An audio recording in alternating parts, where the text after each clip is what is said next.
कर्नाटका के अंदर में केस सामने आता है कि एक दलित लड़के ने जो है भगवानों की कुछ चीजों को छू दिया, तो ब्राह्मणों ने, पंडितों ने उस पर, उसकी फैमिली पर 60,000 रुपए का फाइन लगा दिया।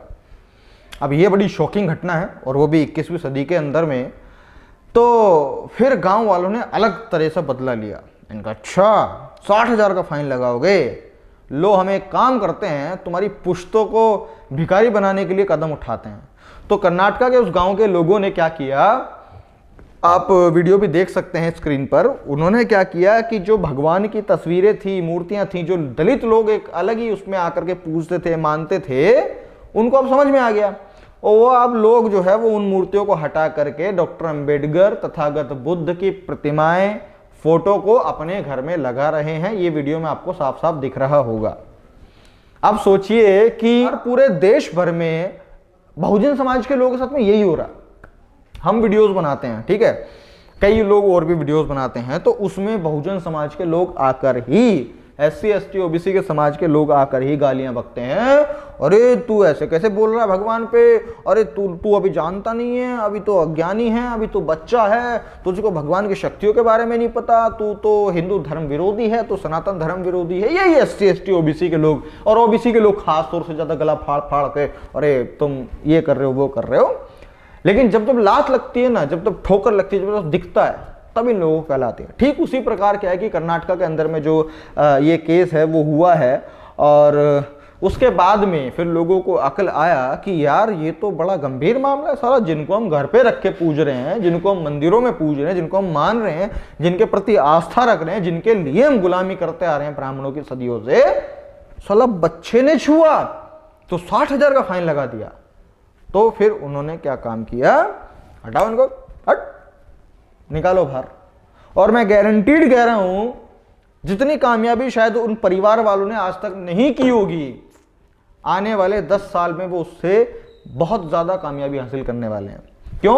क्योंकि अब थॉट चेंज हो जाएगा ना। थॉट, अगर वो फोटोज बदले हैं ना, तो आइडियोलॉजी बदलेगी, और आइडियोलॉजी जब बदलती है, जब थॉट्स बदलते हैं, जब डिपेंडेबिलिटी बदलती है, तब इंसान के जीवन में परिवर्तन आता है। पहले क्या था, वो दलित समाज के लोग कर्नाटक के अंदर ही, मैं अभी उदाहरण के लिए वही बोलूंगा, लेकिन आप इसको रिलेट करोगे हर जगह के दलित समाज के लोग। अब कर्नाटक के जो दलित समाज के लोग हैं, वो पहले डिपेंडेंट किस पे थे, जो उनके घर में रखी मूर्तियां हैं, भगवान हैं, मंदिरों में भगवान हैं, और जो ब्राह्मण हैं कि इनको तुम सेवा करो, इनकी ये कुछ करो तो ये तुम्हारा उद्धार करेंगे। तो उनकी डिपेंडेबिलिटी पहले उन पे थी कि भाई हम अपना जो मजदूरी, छोटा मोटा काम है, जो रोटी पेट पालने के लिए अपना वो कर रहे हैं, और भगवान ने जिस दिन चाहा और जो हमारी किस्मत में लिखा होगा वो हमें मिल जाएगा। तो ये उनके थॉट होते हैं, और उनकी डिपेंडेबिलिटी अपने ऊपर से ज्यादा, बहुत ज्यादा, मैं कह रहा हूं ज्यादा नहीं, बहुत ज्यादा, वो भगवान के ऊपर होती है, ब्राह्मणों के ऊपर होती है।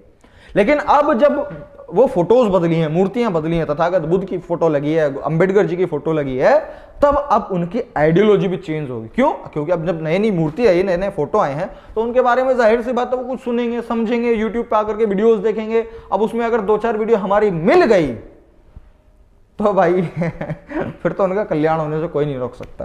क्यों? क्योंकि उनको ये चीज समझ में आएगा कि अब जो डिपेंडेबिलिटी है ना उनकी लाइफ को लेकर के, वो उनके खुद के ऊपर है। अगर वो खुद सीखेंगे और सीख करके अपने जीवन में अप्लाई करेंगे, तो उनका जीवन उद्धार होगा। किस्मत पिस्मत का घंटा फर्क उनके जीवन में नहीं पड़ेगा। ये उनको आप समझ में आएगा।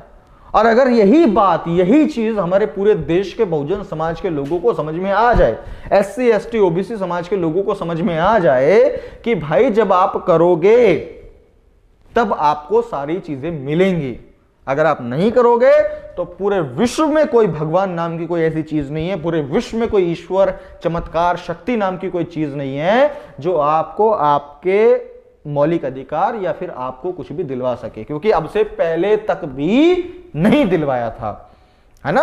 और सरकारी नौकरियों में भागीदारी लेने का जो अधिकार था वो डॉक्टर भीमराव अंबेडकर जी ने रिजर्वेशन के माध्यम से दिलवाया। और ये इस तरीके का अधिकार था कि बाबा साहब अगर जिंदा होते तो वो ये इस तरीके का अधिकार है कि आप लीचड़ व्यक्ति को, यानी कि जो बहुजन समाज के लोग पढ़ने से डरते हैं, सीखने से डरते हैं, उन लोगों को बाबा साहब कान पकड़ के लेके जाते हैं कि चल, अरे ले नौकरी, तेरे को मौका दे दिया मैंने, कर तो सही, थोड़ा तो कर। तू थोड़ा कर, तेरे को तब भी मिल जाएगी। इस तरीके का अगर इसको समझेंगे ना तो बहुत डीप मीनिंग है इस चीज का। लेकिन वही चीजें लोग समझते नहीं है समय रहते, और फिर ऐसी घटनाएं घटती हैं। और मैं तो कहता हूं कि ठीक है, अच्छी बात है, घटनी चाहिए ऐसी घटनाएं, घटते रहनी चाहिए, ताकि लोगों को अक्ल जो है ना वो आती रहे। कहते हैं ना अक्ल जो बादाम खाने से, ठोकर खाने से आती है। तो मैं तो चाहता हूं कि ये 60-60 हजार रुपए की ठोकर जो है ना लगती रहे समाज के लोगों पे, तब उनको अक्ल आएगा। और अगर आप तो खैर हमारे अगर रेगुलर व्यूअर हैं तो आप तो अक्लमंद हैं ही हैं, दिमागदार हैं ही हैं, और बाबा साहेब, तथागत बुद्ध और महापुरुषों की विचारधारा से परिचित भी हैं। तो अगर आप अन्य नए लोगों को परिचित कराना चाहते हैं तो आप इस वीडियो को शेयर कीजिए। मैं प्रशांत बौद्ध, मिलता हूं आपसे अगली वीडियो में, तब तक के लिए बहुत बहुत शुक्रिया, धन्यवाद।